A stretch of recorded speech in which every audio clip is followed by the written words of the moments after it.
only a little bit. And there's a reason for that. I determined after some study and whatnot that the one thing that is needful with him is the fact that he's working with the concept of spirit all the time, and he doesn't ever really talk about it. However, I did find two interesting little quotes in which he, in other people's writing, they quoted him. And the first one is that a very simple concept, but it's typical of him.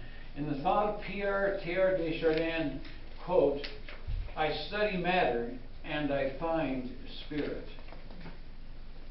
The study of matter led to spirit. Here's another quote, this one from the Divine Review. "The labor of seaweed as it concentrates in its tissues the substances scattered throughout the vast layers of the ocean. The industry of bees as they make honey from juices broadcast in so many flowers. These are but pale images of the ceaseless working over that all the forces of the universe undergo in us in order to reach the level of spirit." That's a very, very interesting little quote, and again points to his attitude and his relationship to spirit. So what I said to myself was, we need to spend this day seeing if we can get a hold of spirit, and it will fit into all the things that we'll be saying later on when we get the spirit thing to fall into place. So I want to, like I say, I'm not going to be talking directly about him too much of the time, but it's very important that we do this. And so I'm going to see if I can get this job done in one session. It'll be a full time. Let's begin on a simple little project. Let's get this cared for, Barbara, so I don't get distracted anymore. Thank you. One more. Anybody else need one? This is last week's. That's what you just handed out. Yeah, that's what I just gave you. Okay, yes. Thank you, Barbara. Okay, now I want your help here. Let's talk about aspects of something. I'm going to give you a word. I just want you to give me in one word back some of the aspects of that. Let's see if we can do that. If I say dogs, what would be some of the aspects of dogs? Devotion. Devotion, devoted to an owner or to a person. Breed. What? Breed. The breed is an aspect. What kind of dog it is. What other things? Companion. Pardon?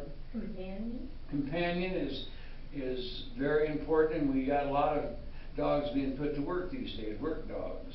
Aspects. Coevolution.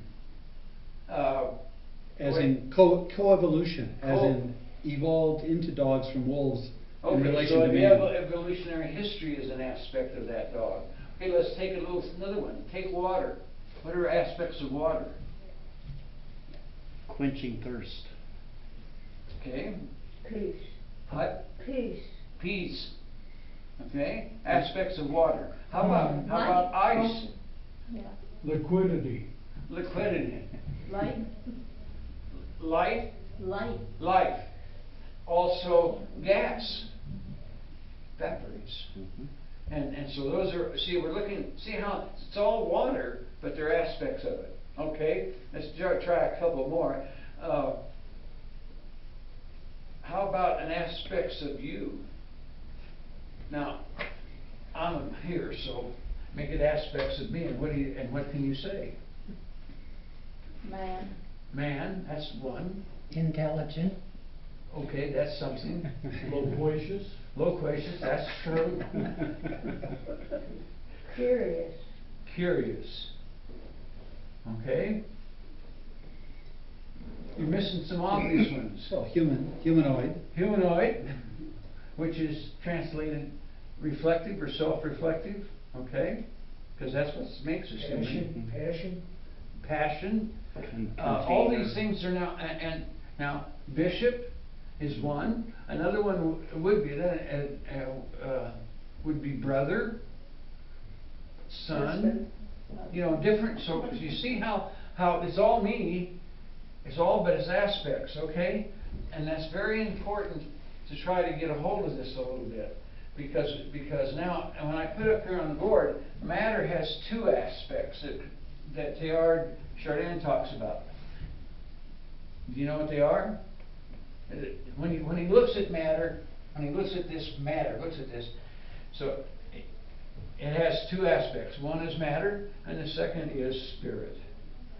And that's always, and he says they're two aspects of the same thing. They're not separated. They're just simply aspects or ways of looking at things. Now, in order to get to spirit, we're going to come up now. Let's get to a tough one here, and let's talk about the aspects of divinity. And let's see what you can come up with about this. Aspects of divinity.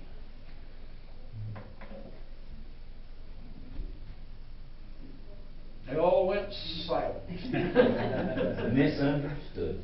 Misunderstood. That would be one, an aspect in view of the person looking at divinity. That's not so much an aspect about divinity. They understand. I think divinity probably understands within its gut understanding. I think, but I'm pretty sure about Diversity. that. Pardon? Diversity. Diversity. Okay. Now, diversity is a very good one to talk about. Think about this. How many Old Testament names of divinity can you think of? Yahweh, Okay, Jehovah. what? Oh, Yahweh. Yahweh is an obvious one. That's the one. Jehovah. That Yahweh is very important one. But another name for divinity in the Old Testament. El, very much. And that'll have component notes sometimes. Let's see if I can think of a couple of them. Elyon, Barbara, quick, give me some L's. Shaddai. El Shaddai, no, El Shaddai, but Shaddai a lot of times by itself, or El Shaddai. Any other L's? Elyon. Elyon. Anyway, there's several, and there's reasons for that in the Hebrew. That's because the divinities, their comprehension of divinity was vast. In order to get better grasp of it, there were different names they used. Almighty, Holy One. Well, Shaddai is Almighty. Yeah, that's It's a translation of Almighty. Shaddai. But they had English ones too. But so Adonai, that's a very important one. Adonai, and they give you an insight to divinity, yet they're not in the whole of the thing. So they're all part of the picture. There's- And well, Thank you. good, you glad you made it. Yeah, me too. Now, so looking at the aspects then of divinity and understanding that doesn't change anything about divinity and its completeness to just look at part of the names and so on. There is a very important aspect of divinity that we need to look at, and I'm going to get into some length on this. And this is speaker, spoken, and speaking. And these are aspects of divinity. Now let's start with the first one, speaker. If I say watermelon, what happens when I say watermelon? You envision a fruit. Huh? They envision a fruit. Yeah, you see it. You might see a slab of it or a slice of it on a plate. You might see the whole thing, or you might even see a field of them. But if I start defining that more and more, then that gets more clear what you're seeing. Now, I'll give you an example. See, with the word, you begin to understand it and you begin to create it. Now, you're doing it in the mental side there. So, but let's suppose I take and if I can completely describe this pen in every part of its component nature. That includes the inner cell that holds the ink itself, the ball that runs on the bearing that runs on the bottom, the case on the outside, the color, the writing. If I can describe this thing, I can make it, can't I? Probably. You know, if I can describe it that completely, I could make a pin. And that's true of anything. You get somebody who really knows what they're looking at about a car, they'll describe that thing to you, nut and bolt at a time. I learned that from my cousin who got into the business of refurbishing Model Ts. And I mean, he knew what was in a Model T, bolt by bolt, and he had extra ones in his garage for any number of them, extra Model Ts that he could rebuild. And they had contests, and they got down to the business of reconstruction so well that it was where the nuts were all, the bolts were all done in the same spot, so they all had the same position. I mean, that's amazing what these guys would do. And if you've ever seen these remodeled and refurbished things like that, they're really fun. But you see, somebody is describing that and can put the words to it, can do it. So, got the idea? Mhm. So here's Godhead. Here's divinity, Yahweh, in a general kind of term. And Yahweh looks at himself, okay? And he describes himself so completely, it is divinity.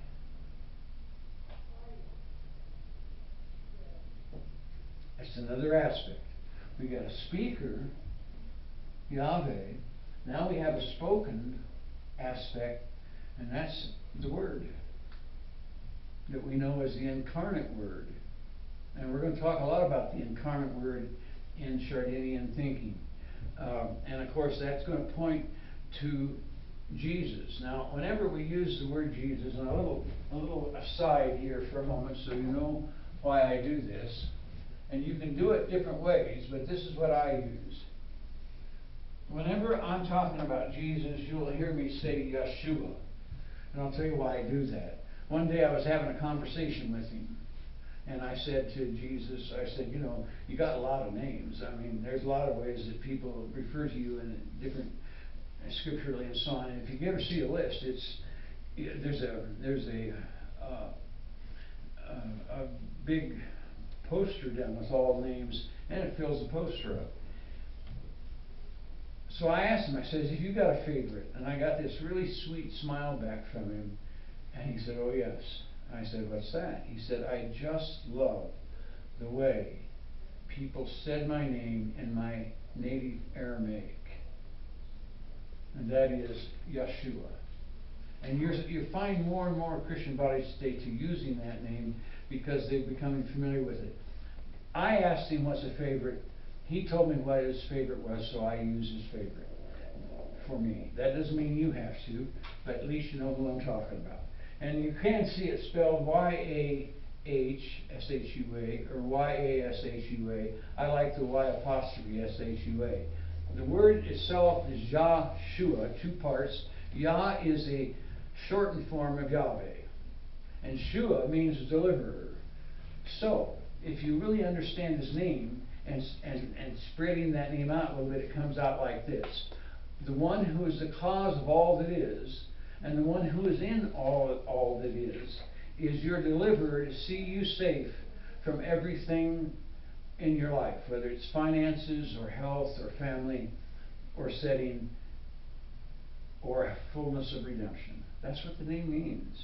So it's a very high frequency name, a very powerful name. One little side effect, no one cusses in that name. And it used to really hurt my ears when people would use Jesus' name in a cussing kind of way. They can do that all they want now, because I just don't hear it as much. I have my sweet name with Yeshua, and I really keep that. So in the process, we have Yahweh looking at himself, speaking a word so complete, it is divinity. Now we've got two aspects of divinity that can look at each other. The speaker and the spoken. And they are so drawn to each other as a way of kind of looking at it. They're so enamored of each other that the love between them is divinity. And that is the Spirit, which is love. And if you think about this then explains this is the one who is presenting revelation to us. This is the one that speaks, is the speaking one in the actual time and moment of our lives. Or in other times when it got recorded, we call it scripture and a lot of things. But you see what we're looking at is, we're not looking at three divinities. We're looking at three aspects of the single divinity. Now that may be kind of subtle, but I guarantee you a whole bunch of faith situations don't do that. And the Christian faith is really the only one that does do that in that tripart, and we call it Trinitarian way. Now you can get into a scholastic definition from the Middle Ages about those three, and I just find them clumsy, and I find them unnecessary. This particular three-part way of looking at them came to me by way of the Orthodox believers of the East, in Greece and into Ethiopia and up into Russia and so on. The Orthodox description is much better about explaining and giving a simple presentation and with understanding of the Trinitarian aspects of divinity. Any questions about that? That's very important to make the point that any one of those three is divinity.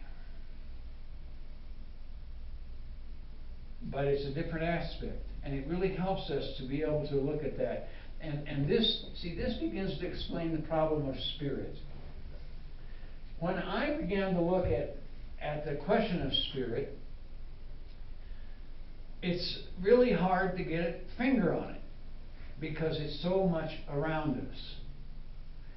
Now think about, see if you can think with me about some ways that spirit is part around you and you just haven't thought about it particularly. Anybody get any idea when I say, if somebody said to you, well, what's spirit? And you got thinking, and I want you to think in terms of how you are operating, not how it's intellectually defined.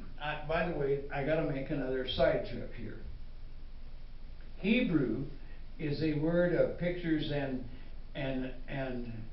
images and stories, whereas the Greek, from which we gain most of our language, is analytical and abstract. So, on this little diversion I have right now, give me a definition of joy. Anybody want to offer one? A definition of joy. Come on. I would love to show you a smile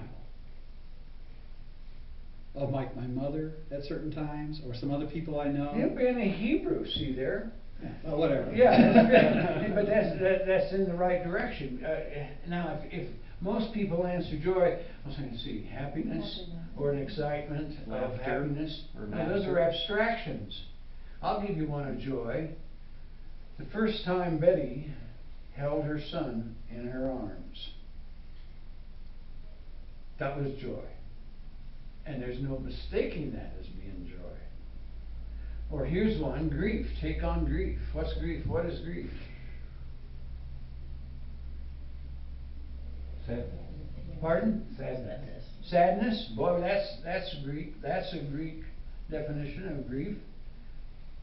That's an abstraction. Try it in Hebrew. It's Charlie receiving the broken body of his son from a battlefield to take it to burial. Whoever misses what grief is when you say that? Nobody misses that. That's grief. So you see the difference in the language a little bit when we're talking about this, so that you begin to, and I'm asking you to say, okay, in a Hebrew kind of way, you can use it, you can do otherwise, but I'm wanting you to give me some kind of idea how in a Hebrew kind of way, spirit is, you're aware, or you sense, or you've seen spirit, or it's about you or something. Anybody? Huh, pardon? Loss. Loss? Yeah, that could be, that's a little bit on the Greek side. But you think well, I think a spirit, I don't know anybody else. Like, if you go to a holy place, there's a feeling of You can almost take a knife and nature. cut it out, can't you? Yeah. I mean, Nature. I immediately know what you're talking about, because we've got Barbara and I have got favorite places we go to, because that's how it is, and we wanna go out and drink in that spirit that's in that spot. I call it energy, I don't know. It's Oh, like well, a- see, spirit in terms of what, getting to and involved in trying to get a hold of this spirit, one of the things that very quickly surfaces is the relationship of spirit to energy.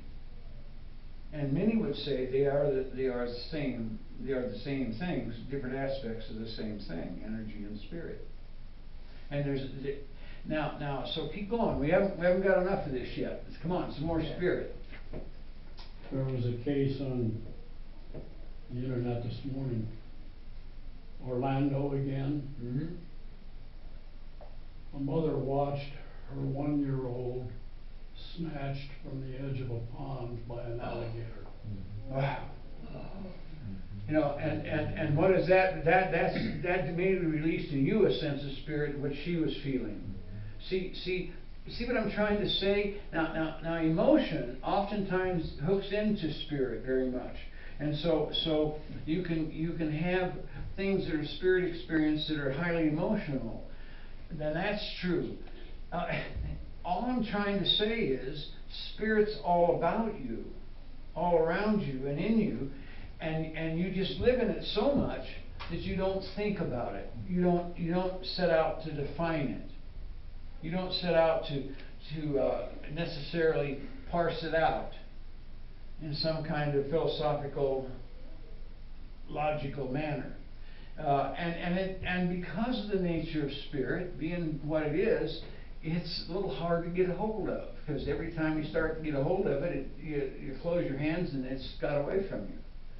I'll tell you a little truth that I saw about this that's somewhat unfortunate, is that in the history of I could say recent Christianity, for certainly in the last 200-300 years, there have been revivals with great emphasis on the spirit and some really powerful moments. If you know anything about Britain and spirit explosions and so on, they've been frequent in that history of Great Britain, and there's a reason for that.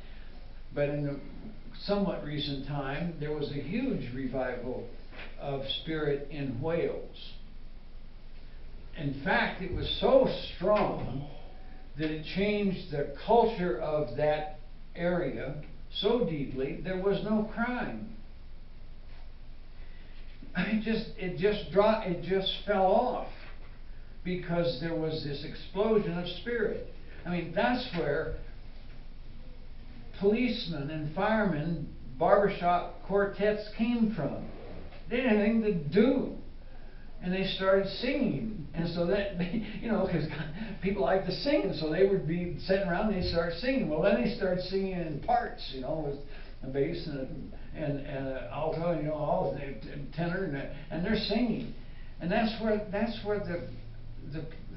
I know a fellow that used to live here in town that was in competition all the time as a barbershop quartet singer. And that's where it comes from. It came from Wales, with those people not having anything to do. However, I don't understand. let me finish my little story and then I'll take some questions on this. However, they began to organize the spirit. They began to set out to duplicate it. And the spirit departed. They tried to grab it. And Wales lost that. But that breakout of spirit in Wales affected several revivals in this country. One you probably don't know about in Detroit in the 1940s. Sousa Street is in California. And then just several. Another one I know about in Atlanta. And they all stemmed out of this. And a whole lot of work of some of the modern preachers that have gotten into charismatic things, they all come out of that. But they always follow a pattern. If they start trying to coordinate, organize, and capture that, spirit departs. Doesn't do that. That's not how spirit is. And so it doesn't work. If they step aside from the love center to starting to dominate in any kind of way, that'll end it too. Because the spirit is love. And so love is going to dominate. Now, I had a couple of quick questions here. In 97, my wife and I were on a very small boat off the coast of the Alaska Panhandle. Okay? The whales, the humpbacks, had started migrating. And we saw a bunch of rises. The captain cut the engine. The whales came toward us. They had a hydrophone on the boat. He lowered that into the water. You could hear them. I felt like I was in a different existence. What you're touching in that, and what will be very much true in the Scripture, and this would be particularly in Old Testament Scripture to begin with, is you never find the spirit discussion aside from life. It's always attached to living, to life. When you touch spirit, you're always attached to life.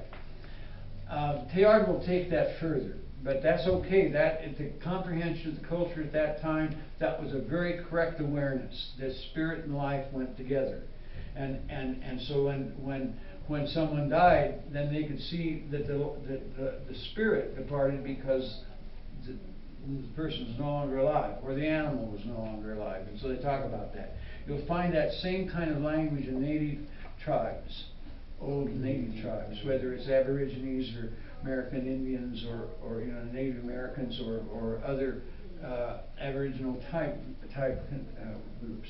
I keep thinking of, I saw on television recently a repeat of the Simon and Garfunkel concert in Central Park. Okay. With thousands of people. It was their same music, but not organized. Yeah, and the crowd enjoyed it. Right, and you have that kind of thing happen with artists that will move out of a spirit point, and they are magnificent when you get to touch somebody doing that, and you sense it, you know it. It's more than just the beat of. We went out to a concert one time. Barbara and I went to a concert. A very young pianist, and boy, he was one talented young boy, about 10 or 12 years old, and playing that piano like crazy. He was mechanical. It didn't have yet arrived at musicality, which is what's the difference? Tremendous spirit in the person playing or singing. Boy, you know it. When you see it, you know there's a difference. And it can happen. It can happen in acting. It can happen in all kinds of different ways that spirit part begins to shine through. And it's elusive in a certain sense. It's always related to some things. It's got a lot relationship to life. And even in Teilhard, everything that he talks about in spirit is related to life. It's just that it's going to surprise you where all he'll put it. And also, it's going to be always going to be undergirded and understood and begin to be understood under the term and in the mystery of love. Because spirit is love. And it is not kind of sometimes, it is. And so there's just a whole lot of books written and a whole lot of movies made about this topic and trying to catch it on a screen. And sometimes they do and sometimes they fall on their nose because it's hard to do. But on other times, it's just great, and you watch, you're just almost transfigured by somebody doing a really good job, and they're coming out of the wholeness of their being, and they're able to produce that in such a ways, and you know that is more than just somebody acting. A lot of times, in order for that to happen for me, it's easier if it's following a true story. And so I'm touching back into the real event, and they're portraying, and the combination sometimes makes it better for me. I get that experience when I go to Rocky Ridge. Rocky Ridge. And these little, that's up by, well, Kirkwood Lodge, and these little tiny children that are geniuses at music. Yeah. Radiate some kind of a. And you know, you really get that. You can really get that kind of thing. Barbara had an interesting experience with music and spirit. She was staying at the guest house at the Benedictine Monastery of Trappist in Snowmass, Colorado. And so she was going down and having prayer time at the liturgies and the hours of the office and so on. And if you get, man, what you said, Snowmass, the monastery at Snowmass, the St. Benedict's, is that way. You walk in there and you can almost cut this atmosphere. It's so heavy and thick. And they start singing, and you just kind of start floating along with them. Well, then she'd go down to the music festival over in Aspen. And these guys over here at the monastery weren't all that great at singing and always being right. But somehow it was very in the spirit. And go down there and they were all playing right, but it didn't have any spirit in it. And the contrast was very jarring kind of thing. And that's this was Gregorian chants. Yeah. Gregorian chant, by the way, just another aside, when somebody was doing a study on the power of sound for healing and for health, and for balance, and because music has really got a lot to do with all of that. And so the studies were done. The number one in that study that they discovered was the most beneficial for people that was communicating that spirit level was Mozart. But the number 2 item was Gregorian chant, which was completely out of step with the idea of the classical music and all that sort of thing. But that's what they found. That's where they found some really neat healing things happening. A couple terms I've seen parallel to this. One is flow. Is what? Flow, or mindfulness. Something that authors or artists often experience in the act of creation, and is quite often also experienced by the observer or the audience, or whatever you want to call it. That's a direct aspect of spirit that's going on, and I'll give you a story of mine when that was really true, and it was really curious what happened. I had a practice, and I was the pastor in Fountain, and we had 3 masses on a weekend: Saturday night, 7 o'clock in the morning, 10:30 in the morning. And so on this particular weekend, the Lord wanted to have a little chat with him. And he was a little unhappy. He was wanting to bring people up to being a little more clear about things and getting on with life, and I sensed that, so that's the way I prepared myself. So when I went to the evening liturgy at Saturday evening, that was like we were all friends and just kind of got together. And so I'm walking up and down the aisle, and I'm talking to him, and this is just kind of going like this. When I came to the 7 o'clock crowd, that's the crowd that wanted to get out there and get in and get out. and they were not very verbal to each other, and not me. So I stood there I stood in my spot and spoke to them just about as icy cold as they were. When I came to the 10 o'clock, 10:31, this was the group that was mixed. Had several people that really moved well with me in a sense, and visitors and variety of people. And I had a practice that when I would read the gospel, I would go sit down for anywhere from 2 to 5 minutes, which is really a long time when you leave the community silent. And I told them, I said, look, the Lord said to me, He wanted to have the first word with you about that gospel. So I'm gonna go sit down and listen to him and you do the same. Well, they caught on. They really liked it. They've got to where they were disjointed when I didn't do that. Anyway, so that day I went over and sat down and I'm listening, and the Lord just said to me, He said, just start with these 2 words, and then listen and speak as you hear. For that sermon and that presentation, I was the best listener in the building. Because I was getting sentences just ahead of when I was speaking them. It was absolutely marvelous. And I mean, he really jumped on their case in the gentlest, most kind manner. It was just amazing. I quietly went on with the liturgy. When I finished, I went to the door to greet everybody. Everybody was in a hurry to leave.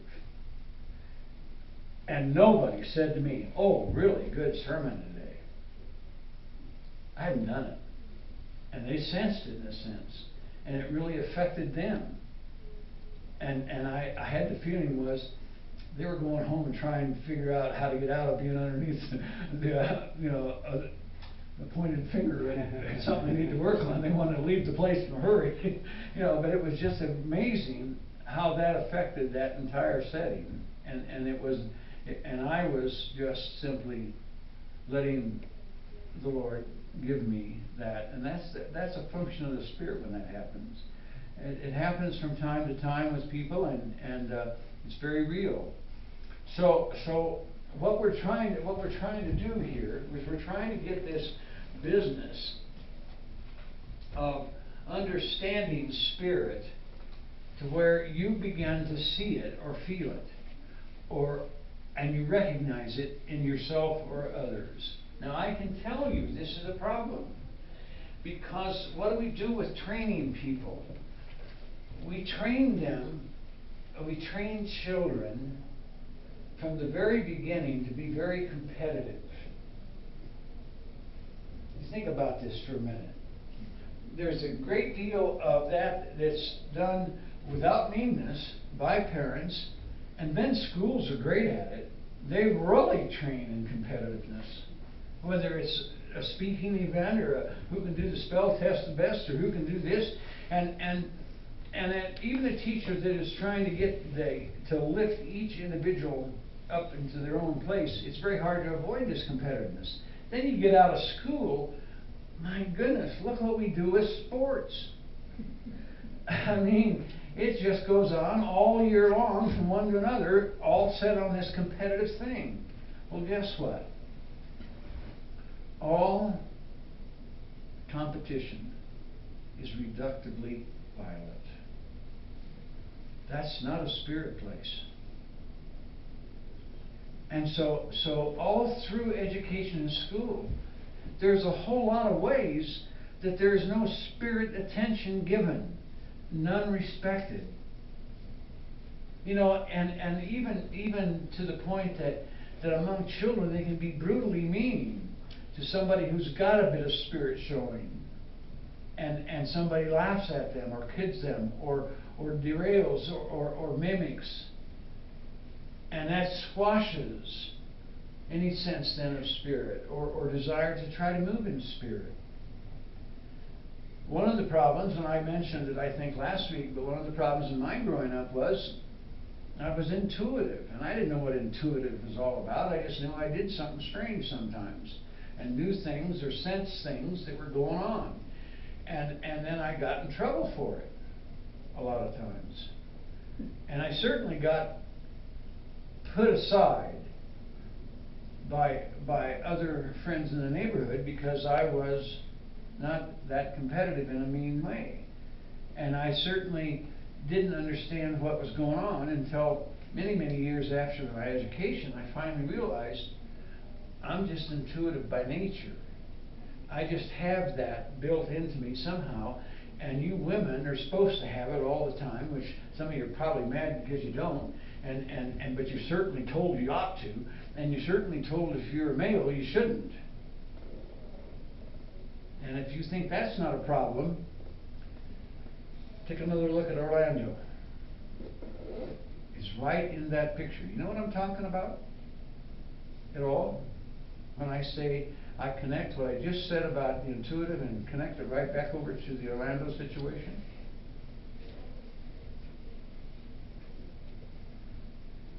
How many men are there who are intuitive and given to a softer nature are pushed forward into homosexuality when either they felt it or didn't feel it, but it was presumed they were? And that young man that killed all those people was probably warring against that very problem he was experiencing in himself. That's coming out in the news a little bit better. And that problem that he was experiencing, given the faith religion place he was in of absolute horror about that, then he's got this battle raging that exploded into that event.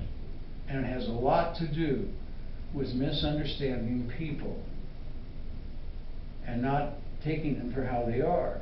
And by the way, women, you have your problem too. And it has to do with logic and orderliness and this, that sometimes. And you know, the funny part is I have a story I tell, which is a riddle and it requires a solution. Women are the only ones that ever get it. A few women that are very much gifted in that direction will get the thing, whereas most males won't. And so women sometimes are gifted in the direction of the way a man works and thinks. Men are sometimes gifted in the way a woman thinks. And so we have to avoid that, and we have to look for spirit in anybody where they're at and not how we'd like to think they should be. And that's difficult, and it's very hard not to judge and to have judgments. But somebody who doesn't judge, what are they showing? A very interesting spirit of respect to other people that translates pretty much into care and love and gentleness.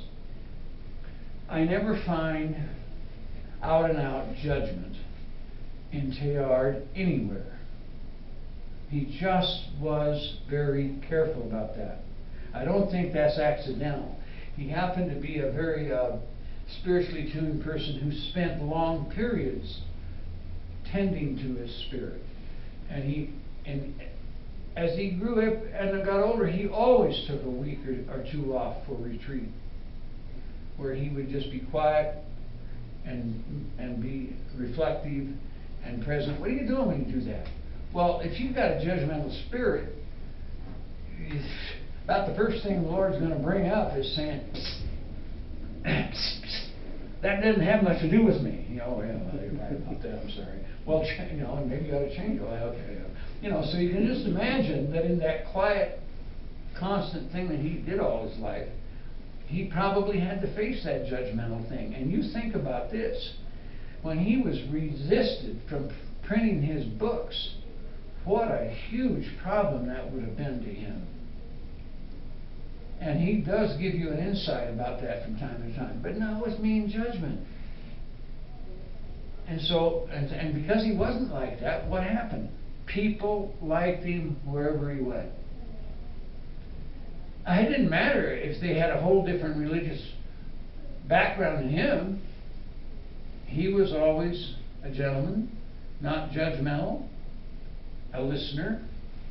And so he always made friends with these people. They thought he was great. And he did display greatness in that simple way.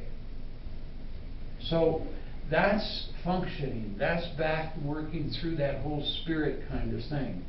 Now, is this helping for you to begin to mulch and begin to think on how diffuse the spirit issue is?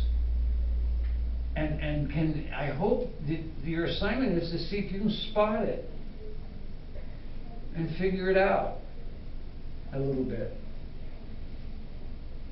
Confessions of a rebel priest coming up here. I never did like the way of handling confessions the way Catholics handled it when it was 2 Our Fathers and 3 Hail Marys. I didn't like being the one confessing on that, and I didn't like being the confessor doing it, so I didn't do that. So if somebody come to me and they say, well, you know, yeah, I've been really kind of unkind and ugly towards my wife this week. Okay, well, fine. What I want you to do is go home and figure out 3 times this next week where you can do something very special for her without her knowing it, without telling her you're going to do it. That's your penance. What am I doing? I'm making him take a walk in the Spirit and let Spirit begin to guide that process. Wake him up a little bit. See? And of course that's going to have a long range effect that begins to catch. That's going to make a change. It's going to make a huge difference. But again, back to the problem. If you didn't get that when you were young, and if you weren't in an environment that was the ebb and flow, then you have a hard time sensing where Spirit is. And today I get a lot of stories and a lot of movies I look at and a lot of accounts that are given to me, and I just sit back and say, wow, whew, no wonder that guy doesn't, or that gal doesn't have much idea of what Spirit is. They didn't have any in the household. It wasn't hanging around much. I mean, there wasn't any, that wasn't the nature of their upbringing. And you really get tough stories where that's absolutely true. And then no wonder they become very difficult people that wind up living a long time in custody and in prisons to discover what Spirit is. And I guarantee you, I've done prison ministry, and I guarantee you it's a very, very strange place. It's an upside down society. And if you think that the guards and the warden are running the place, think again. They're containing the place. The ones that run it are on the inside, and you get this upside down thing, and it gets really ugly and vicious and dangerous. But you also get guys that really begin to finally touch Spirit, and they become totally different. And whether the parole board is looking for that by definition, which they usually aren't, that's what they're looking for, is to see what's happened to that person in a Spirit kind of way. And it would help a lot of our society, would help them to know what Spirit is, and would help them to focus on that within. I believe it's the Quakers that had a large part of forming the prison concepts for this country. I don't know if you, am I right? It's Quakers, isn't it, Barbara? The Quakers had a lot to do with the prison formation. I think that's true. But their whole point was rehabilitation. In what level? In Spirit, to get them back in society where they're really in a good spot. Well, that's really hard to pull off in a modern system we have. And of course, if you begin to go to the next step, which is really rugged and ugly, is when you start dealing with prisons in other countries and the form of judgments and stuff that happen. Then you got a whole country and nation that is fighting against the presence of Spirit. Yes. Could you regress a little bit? I didn't understand about the whale spirit. I mean, how did you? I mean, I think whales are spiritual. What? Okay. In terms of spirit, anything it's in life. As life progresses and reaches the apex that we are, which is reflective life, you always have to hold that back a little bit when you look at life and anything else. A whale, and I really have a great respect for orcas especially. I've done some work with a guy who's done great study with them. And they are really fascinating critters and intelligent, and they come really close. They're not, I don't think they're self-reflective, but they sure get close to that, and that they're developed. They're very high on that evolutionary list. So as you're at that level, and the whales are very much at that level, what does that mean that they have? They have a high degree of consciousness. Not self-reflective consciousness, but consciousness. That consciousness in the whale, those sounds they make transfer in the ocean hundreds of miles. That's not a matter of a system of communication that's localized to this kind of a space we're in. It is awesome how much that dolphins and whales will communicate at great lengths, and those deep sounding vibrations. And it's also one of the things that really fouls them up are all the submarines and things we've got floating around in there that are putting out beeps and sounds for location things that are really kind of driving them a little crazy, because we're interfering with their communication system. So when you look at life, then you can look at degrees of spirit. Another way of saying it is degrees of consciousness. Okay? And as you do that, then you begin to see that can vary a lot. And of course, in the evolutionary line, the further down you go, the less it's apparent. Now, you'll get a little introduction to a future talk here I'm going to get into in depth, but this wall has consciousness because it's got a touch of spirit. But it's so reduced, we don't know how to find that. We don't know how to, we know it's there, and we have it, and we'll talk about the evidence for that and what Teilhard saw and how he came to that. It's really, really important to get a hold of that concept. But it's just so reduced that if you're not going to be spirit sensitive, you're never going to touch it. And that reduced the level. But it's there. I'm looking at the pictures behind you. Yes. And the beauty of nature manifests the spirit that Teilhard talks about. Okay, let's just talk about a little bit about what these. I put this group of pictures up here specifically because every one of them is in some way talking about spirit. See? And that's getting you to try to see how that works. When you get a scene like this, how does that talk about spirit? Well, go stand out in the middle of a lenticular cloud exploding in an evening and watch it and see what it does to you. Pretty soon you're getting quiet, and pretty soon you're, ooh, yeah. And you know, it's beginning to massage you and get you moving in spirit, because there's a lot of spirit in that thing. So in any kind of a scene, we begin to see that. And of course, you know, if I can really do good photography and be careful about it, it turns out there's a lot of ways in which that spirit is communicated by doing good photography. And the same thing is true of art. My goodness gracious.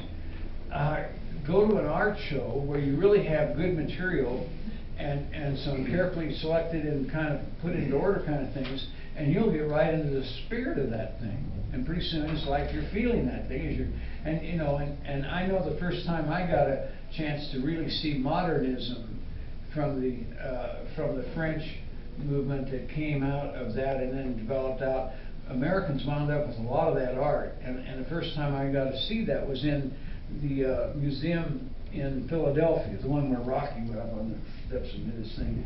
And it's a really nice museum, and my goodness gracious, I was just getting taken away.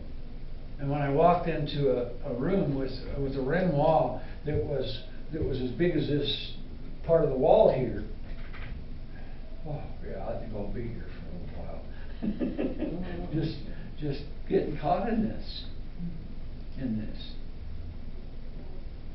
I like to tell Barbara stories because they're oftentimes there to touch me, and so even though she's sitting here, I still like to tell them. She had a chance to go to Israel a few years ago, many years ago, and got to travel around, and so she was always having a little bit of a contest with, or a little bit of a jar with her group, because she would stop at some place and take some time, whether they liked it or not. And so when she came around to the place where Yeshua probably stood to receive the judgment of Pilate and the whole thing. That's a very important place, and it was not opened up. It was only gotten really into fairly somewhat recently that they found this, what looks like the place. And when she landed there, she wouldn't leave. They wanted to move on, and she said, "This is the point of which all history is turned around. I'm not going through this quickly." And what do you do in a situation like that? What do? You breathe. And you take it in. And it turns out that pneuma, which is in your paperwork, that's the Greek word for spirit, and it's highly attached to breath.